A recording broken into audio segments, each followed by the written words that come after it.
Hello and welcome. My name is Biagio Mazza, Pastoral Associate at St. Sabina Parish in Belton, Missouri, and I'm here to welcome you to another Do You Know question from our Do You Know series.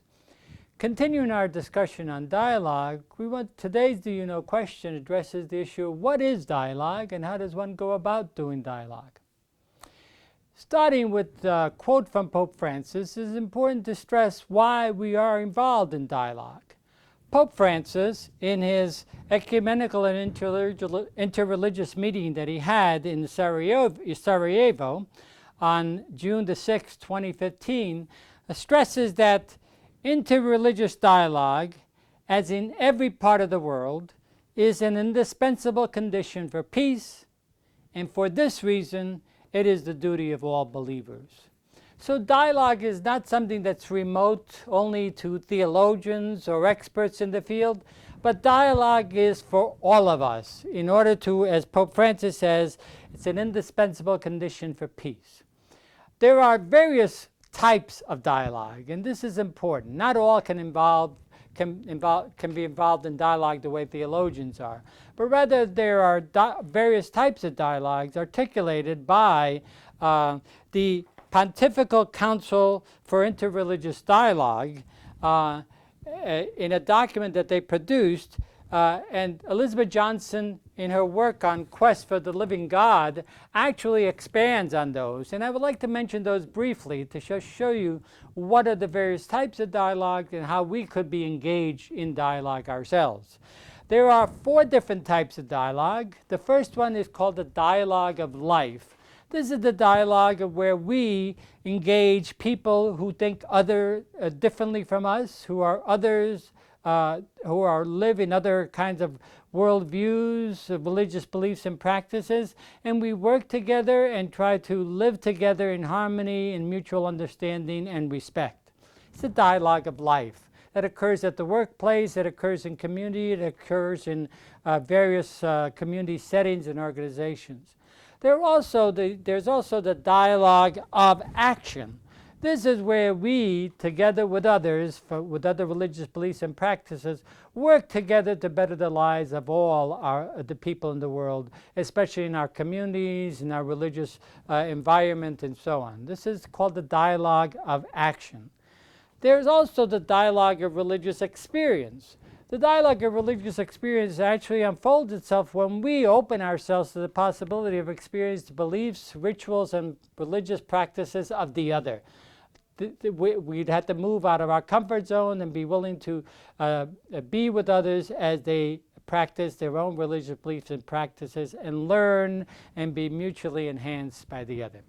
And finally, there's the dialogue of religious exchange. This is the one where primarily theologians, people who are experts in the field of religion or various other expertise in religious dialogue, these would be the people who would meet with equals on the same level and enter into dialogue to clarify and understand both our similarities and our differences. So in order for this theological exchange dialogue to take place, and actually in many ways for many of the other types of dialogue, what's essential is a number of characteristics that need to be followed. First of all, the purpose for dialogue is to increase understanding and respect of the other. We have to be willing to listen and open ourselves up to the other. We have to assume that the other is also willing to listen and open themselves to our perspective as well. We have to be grounded in our own theological beliefs and practices, and we have to speak out of those as we listen and honestly try to understand where the other is coming from in their worldview and their religious perspectives. We also have to always trust that the other is speaking with sincerity and honesty, as we should be speaking with sincerity and honesty in any dialogue. Dialogue, by its very nature, is not debate. It's not an attempt to convince the other of anything. Dialogue is an attempt to speak with the other in order to do mutual understanding and respect and dialogue. It demands that we allow the others to speak without contradicting them and vice versa. It also demands that we also can be critical of our tradition, meaning that in our tradition, we have to be willing to respond to and try to understand the objections that others have to our own traditions and vice versa. And also, one of the key aspects of this would be that we would be willing and take the stretch to walk in the other people's shoes and try to see the world from their perspective. These various ways of doing dialogue are clearly very important.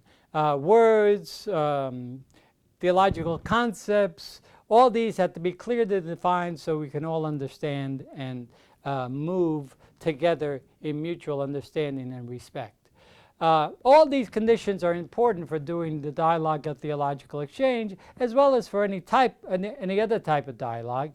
And we need to constantly try to follow these concepts or these conditions or these predispositions for dialogue to be effective. If we don't, then dialogue will never work. So I hope this was at least a brief introduction about what dialogue is, the various types of dialogue, and what are the conditions for effective dialogue. I hope that you will return again once more to further Do You Know questions so that we can continue our growth and development as followers of Christ. Thank you very much.